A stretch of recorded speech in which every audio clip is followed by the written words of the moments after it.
কক্সবাজারে চাঁদাবাজি ও অস্ত্র প্রদর্শনের অভিযোগে নিষিদ্ধ সংগঠন বঙ্গবন্ধু সৈনিক লীগের ১২ নম্বর ওয়ার্ড সাধারণ সম্পাদক মোহাম্মদ সাদমিনকে গ্রেপ্তার করেছে পুলিশ।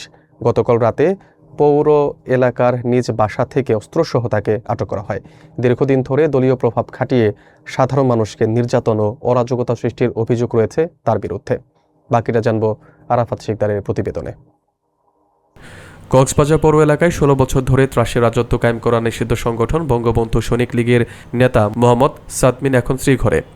স্থানীয় সূত্রে জানা গেছে, গতকাল রাতে বৈষম্য বিরোধী ছাত্র আন্দোলনের প্রতিনিধিদের সাথে বাগবিতণ্ডার এক পর্যায়ে সাদমিন তার বাসার ছাদ থেকে গুলি ছোড়েন এবং হকি স্টিক দিয়ে হুমকি প্রদান করেন।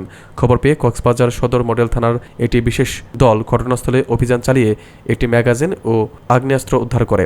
পালানোর চেষ্টাকালে ছাত্ররা তাকে ধরে পুলিশের হাতে তুলে দেয়। স্থানীয়দের অভিযোগ, সাদমিন দীর্ঘদিন ধরে নিরীহ মানুষকে অস্ত্র দেখিয়ে চাঁদাবাজি ও মিথ্যা মামলায় ফাঁসিয়ে আসছিলেন। কক্সবাজার জেলা মহিলা দলের সভাপতি নাসিমা আক্তার বকুল জানান, সাদমিন ক্ষমতার দাপটে এলাকায় একাধিক অবৈধ ব্যবসা ও নির্যাতন সেল চালাতেন এবং মদ্যপ অবস্থায় সাধারণ মানুষের উপর জুলুম করতেন। তিনি আরও উল্লেখ করেন, প্রতিবাদকারীদের উপর অমানসিক নির্যাতন চালানো হতো।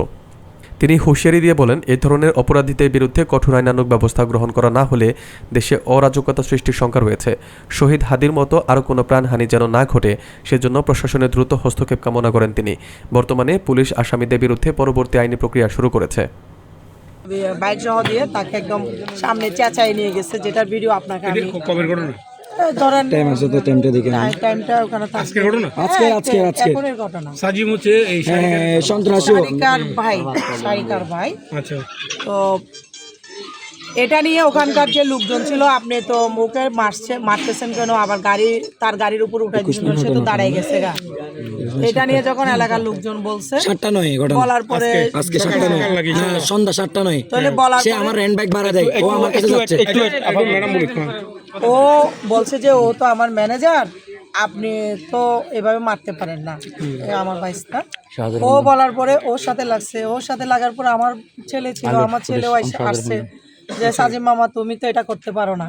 তো খুব বিশ্রীভাবে সে গালাগালি করছে। পরে আমাকে এখানকার যিনি সমাজের প্রতিনিধিত্ব করে আমাদের শ্রদ্ধেয় বড় ভাই শুকুর ভাই আমার ফোন করছে, হ্যাঁ তোমাদের এখানে একটা ঝামেলা হয়েছে তোমার এলাকায়, তোমার ভাতিজা তোমার ছেলেদেরকে খুব গালাগালি করতেছে, তুমি আসো।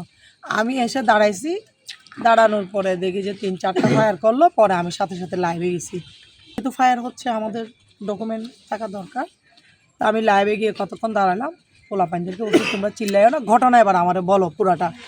ফায়ার হচ্ছে, এটা ফায়ার হওয়ার সময় আপনারা কে গেছিলেন? সবাই আর শুনেন স্যার, এটা একটা আমি বলি, এখানে যারা আছে মনে করেন ওর সাথে সংঘর্ষ হয়েছে, এটা বাদ দেন। ওইখানে কতগুলো মহিলা ছিল, ওরা নিজের কানে শুনছে, ও যে ফায়ার দিছে গুলো ওই মহিলাগুলো নিজে কানে শুনছে।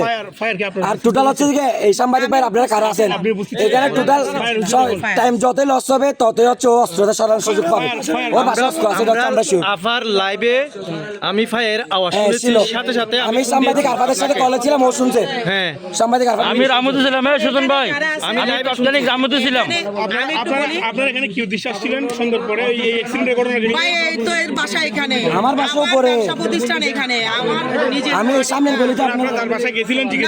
না ওর বাসায় কোনো রকম যাওয়া হয় নাই। আমি তো যাওয়ার জন্য যাবো যে সেই সুযোগ পাচ্ছি না। আমি মনে করছি আমি আসলে মানে তারা কেন করলো, মানে এই যে সে তো অ্যাক্সিডেন্ট করে চলে গেছে, সে অ্যাক্সিডেন্ট করে সে চলে গেছে, মানে ফায়ারটা কেন করলো? শোনেন এরপরে সে গাড়ি নিয়ে দেখতে আসছে, আমরা ওর সাথে কথা বলার জন্য আসছি, আসার পরে গাড়িটা এখানে রাখছে, সাজিম রাখার পরে কোনো কথা ছাড়া হকি স্টিক নিয়ে আসছে। আমাদের হাতে তো কোনো কিছু ছিল না, আমরা কেন হকি স্টিকের মুখে যাবো, আমরা সরে গেছি। সে আমার বাইকের একটা ছেলেকে মারবে, আবার সে হকি স্টিক নিয়ে আসবে, আওয়ামী লীগের দোষের এভাবে করবে, আমরা দেখে থাকবো।